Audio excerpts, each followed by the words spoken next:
It's the Video Jungle Podcast. Find your fascinating.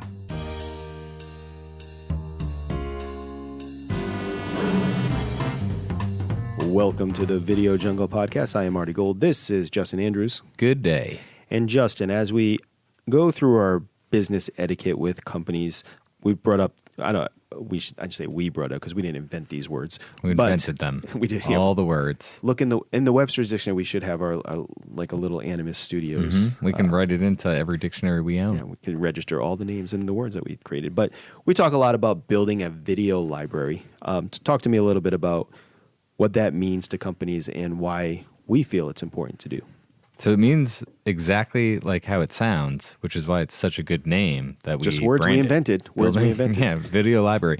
So when we think about clients, they come to us with a very specific need often. And a lot of what we do is interview-based content. And we talk about how to conduct interviews in our Art of the Interview episode. But when you're conducting interviews with people, you get a lot of off-the-cuff sound bites. You get sound bites that go beyond maybe the 30, 60, 95-minute video that you're making.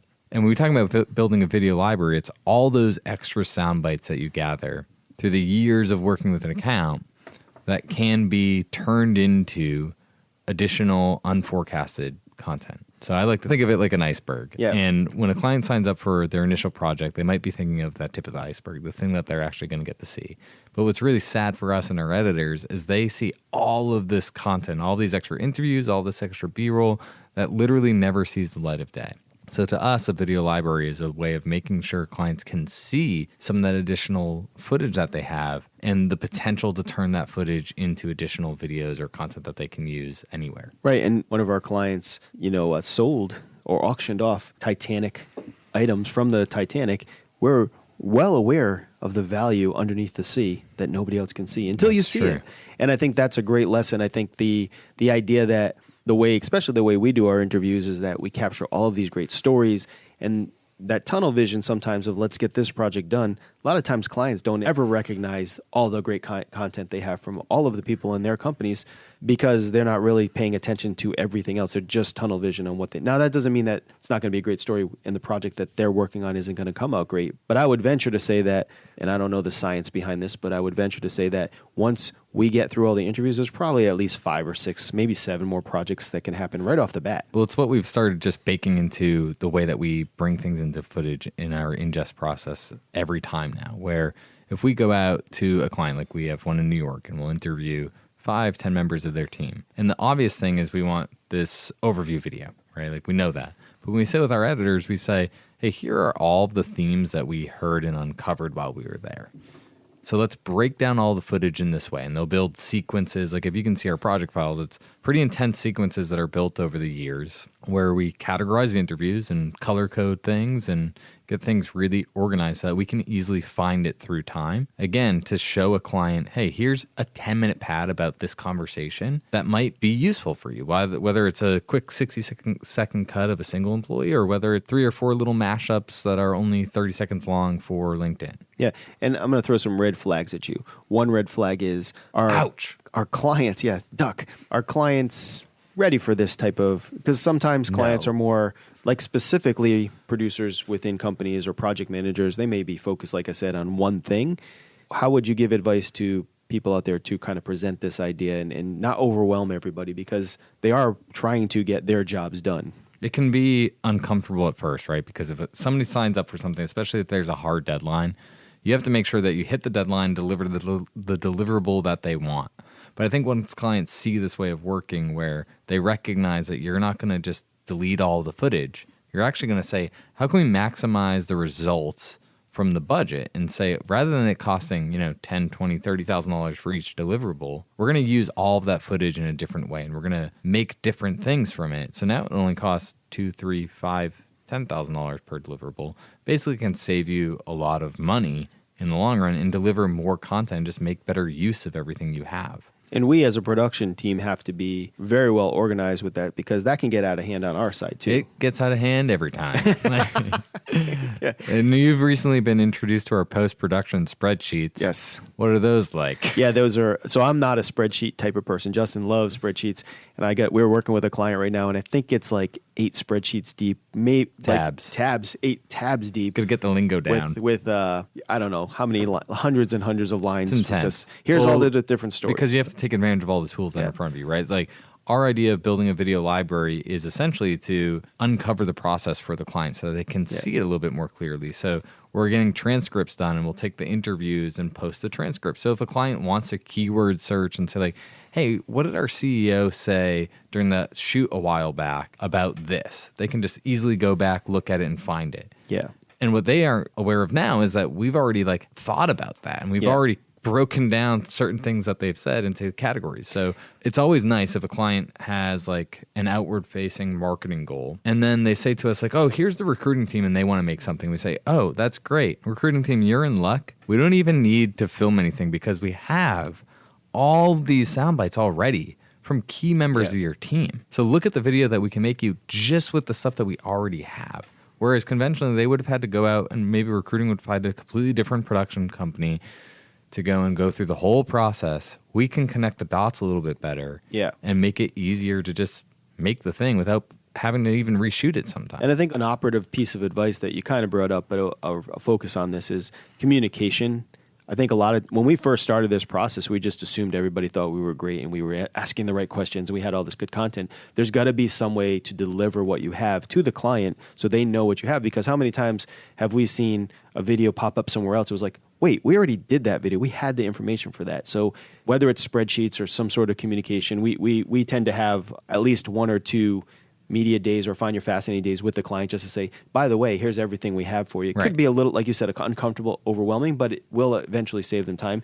The second thing that I think is a great piece of advice, you brought up the term CEO, once again, something we invented.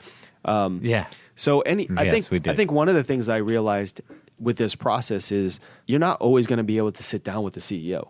And a lot of times we work with these corporate clients and they'll say, hey, we got 10 minutes with this guy. If you can talk them into like a half hour, you can get so much stuff out of the way. And then you don't have to bother them for another 6 months. CEOs can be really uncomfortable with that, right? Yeah. Like they might want to have a script and stick to using a teleprompter. But I can say that most people in the C-suite, even at very large companies, if they do the scripted stuff and get that out of the way, and then you can just add in 5 to 10 questions that you know are valuable for pretty much any organization and that you've sort of planned in your head around, hey, I have a C-level person here.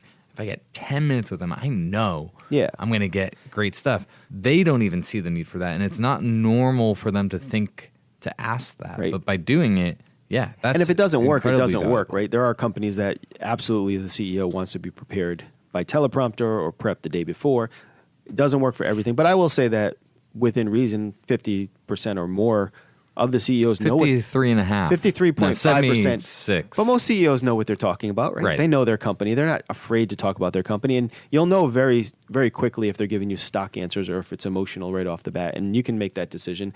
The last thing I want to bring up is, I think for us, what's really changed with this process is also the other side of what we do, which is just making this look beautiful, right? Cinematic shots and B-roll.